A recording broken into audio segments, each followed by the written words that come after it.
Hey everybody, it's me. Play at 1.5 times speed or 2.0 times speed. But Stix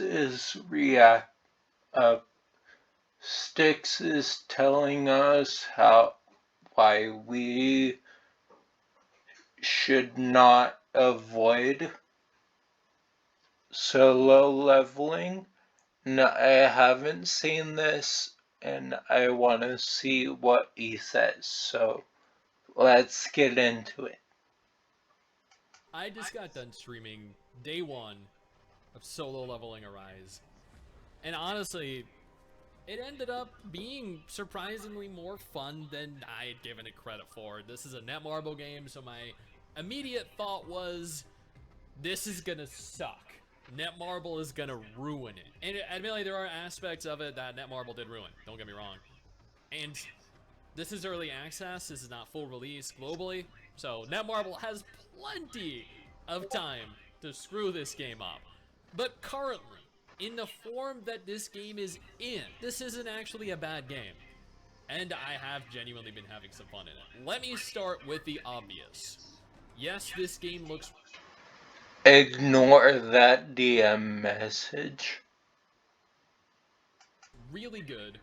The character models look phenomenal. I genuinely think they've recreated the characters very well. I think the females look beautiful. I think the males look surprisingly detailed. They look, I mean, a lot of the males actually look incredibly emo from what I've seen. I know a common concern was that there weren't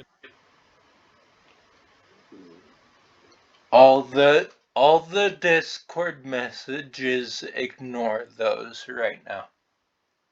to be any recruitable waifus really based off of the trailers that we saw, and that turns out to not really be the case because I think there are 5 recruitable waifus in game right now. There are a grand total of 22 characters. We have, this is the first female. I wish I could zoom in for these characters, but like the waifus in this game look absolutely incredible. They do. They are very shapely, very detailed, fantastic outfits. They look like they have unique weapons. They look like they have unique fighting styles. There are only 3 that are SSR as opposed to the 6 male SSR characters. There are several more that are SR. I know this isn't going to necessarily appeal to everyone because it does have a very small number of waifus for whatever reason, but there are waifus in the game. They are thick waifus present in the game, so I can't complain. Admittedly, I have not gotten a single one. I have done 40, 50 pulls on stream, and the characters I have acquired are the old one-armed guy that you actually get as part of the story, and her, which admittedly, if I recall, I got as part of the story. I just happened to have gotten a dupe for her. So that was great. Yeah, I really enjoyed the RNG of obtaining characters so far. Now, the graphics look great. The character models look really good. The Yeah. content is actually surprisingly good. There are multiple game modes. There's the main story. There are gates. There is the Hunter Archive, Encore missions, Instance Dungeons, Battlefield of Trials, Battlefield of Time, these 2 ones down here, which are currently grayed out, and the Power of Destruction. Now, I've only made it through Chapter Yeah. 5 right now. I am currently locked out of progressing, unfortunately, because as this is a Netmarble game, they love to level gate their content. I have to be That they do. That they do. level 11 to continue. Now, the only way to hit level 11 is to do side activities, the side content, the daily missions, grind gates, things that I didn't necessarily want to do, but I am forced to do if I want to continue playing the game. That's one of the things I really dislike about this game. That's one of the things I really dislike about Netmarble games overall. Now, there's plenty of Well, I mean, that's kind of subjective because, well, he did say I, so technically he's not wrong because he's mostly taking himself into consideration, not anyone else. So, I'll just shush. Story in this game, a little too much, actually, at times. Combat is completely action. You have perfect dodges. You have plenty of abilities. The combat is fast. The combat is fluid. Your weapon that you have equipped actually influences your playstyle and the weapon skill that comes with it, which was really surprising to me. I didn't anticipate that being a thing. I was very surprised to find out that I could equip daggers, I could equip bow, I could equip a gun, or a scythe even. At one point I actually obtained a scythe. Wait, they have scythes in the game? Dude. I may need to play when it comes global. Just for that. Your special abilities change depending on the element, depending on the weapon you have equipped, which is fascinating because your hero, your character, then becomes more of a class than he is a character. And that means that you can fill any role you want to. You can fill the role of a tank, a DPS, you can be range, close range, it doesn't matter. Now, from what I can tell, based off of the 5 chapters I've done, at least when controlling the main character, there is no autoplay. Now, you have auto Okay. character or support character usage like this with heals. You have, as you see at the top left of the screen, you can set your camera to auto or manual, but outside of that there's no auto combat for the majority of the story that I've taken part in, at least with the main character. However, a type of side content here, which is I guess the easiest equivalent you could make, is essentially it's like a form of resource gathering, are gate missions. Now, gate missions, you deploy up to 3 characters that you recruit. That is not yourself. Unfortunately, as you can see, I have not obtained a 3rd character, so this actually makes it more difficult for me. But gates are essentially missions or matches where you deploy a group of characters, and autoplay is enabled. So you can either choose to, as you can see at the top left, I have 3 options now. I have the camera, I have the combat, and I have the support usage. I have all 3 set to auto, which means that my characters will automatically engage, they'll automatically dodge, they'll automatically use their special abilities, their ultimates, and overall just fight the enemies. On the other...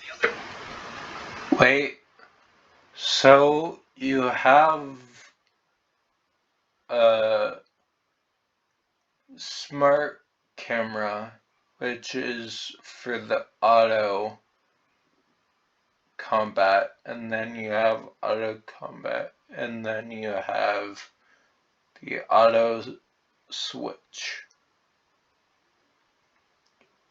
So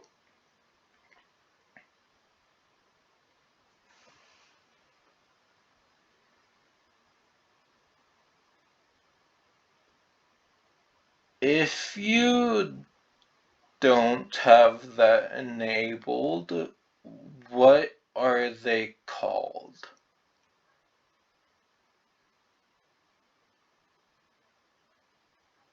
Like, is the smart camera, when it's not enabled, called a dumb camera?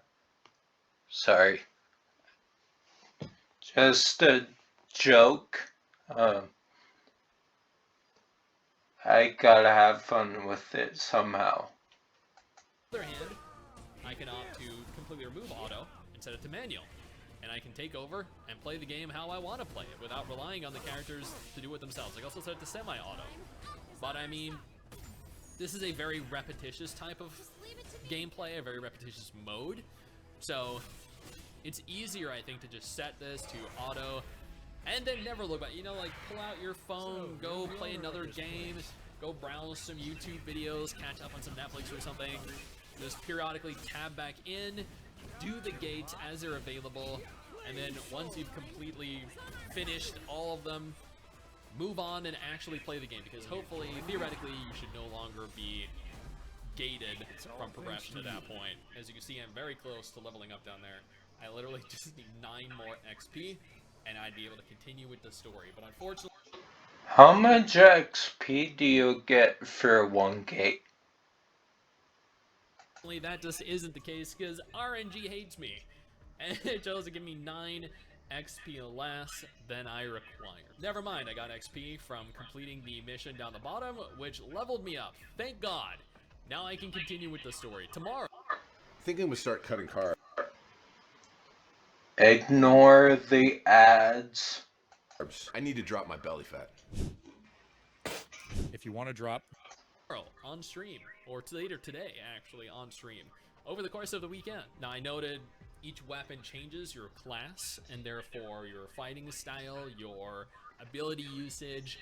I have a number of SR weapons, because these are all I'm getting. I'm not getting characters, no, I'm getting weapons. Which is fine, because I've actually kind of found a fun swapping between the daggers, swapping between the long sword. I haven't used the bow or the gun yet, but I will be using it on stream. Each weapon, as you can see, has their own unique selection of skills. I can equip at present one weapon. It looks as though eventually when I change to the Night Lord class, I'll be able to equip a second weapon. Yes, there are actually classes in this. They're referred to as jobs. Each job has its own unique style of play. Apparently, I think it has its own unique outfit as well, and I have not read like the manhwa or watched the anime for it, but apparently they also change his personality, I think? There are also stats, so this enables you to essentially build your... Wait. Okay. I guess, sure. character how you want to. I think this is a very MMO way of doing things, and that definitely appeals to me as someone that has an extensive history in MMOs. There are artifacts. I really shouldn't need to explain what these are, especially if you've played literally any gacha game that has a gear system. I don't have Not wrong. anything yet to actually even showcase here, but you know what it is. Your character has his own unique set of skills that are separate from his abilities. Those skills can be further enhanced with runes. As you can see, there are outfits dependent on the class he is. Here's the Night Lord. There's just normal outerwear, his black suit, and incapable of evaluation. This actually looks kind of sick, I'm not gonna lie. Wow. Your hunters That leveled. did look cool. You can increase their, you can ascend them and their rarity. You can change their weapons.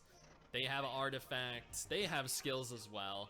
You need to micromanage everyone, although you can't technically play as them as part of the main story, but you can in like the gates and other side content. Down the bottom right here, let me go ahead and disable my cam real quick. Down the right here, you'll see that you actually have a soft pity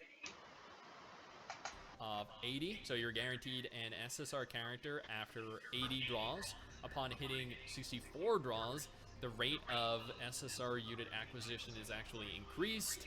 Upon 80, you get an SSR, but it is a 50-50 from what I've been told, so it's like Genshin, where you have a 50-50 of getting the character that you want, or the banner character, or a 50-50 if not. After that, you then have to hit the 80 again. And again, this is what I've been told. I haven't been able to actually confirm this, but from what I've been told, after that point, it's actually increased by 25%. After your initial 80, 50%, your second 80, 75%, your third 80, 100%. Again, it's what I've been told. I can't confirm that because I haven't seen the rates listed Wait, so how many 80s can you go to? That's insane. personally. Either way, I don't think the gacha rates are that good. Honestly, the other features are pretty self-explanatory. You can craft, you can fuse items together, and that is otherwise the game. Thank you, Stix, for showing us solo leveling Arise. Thank you for explaining why we should not avoid it.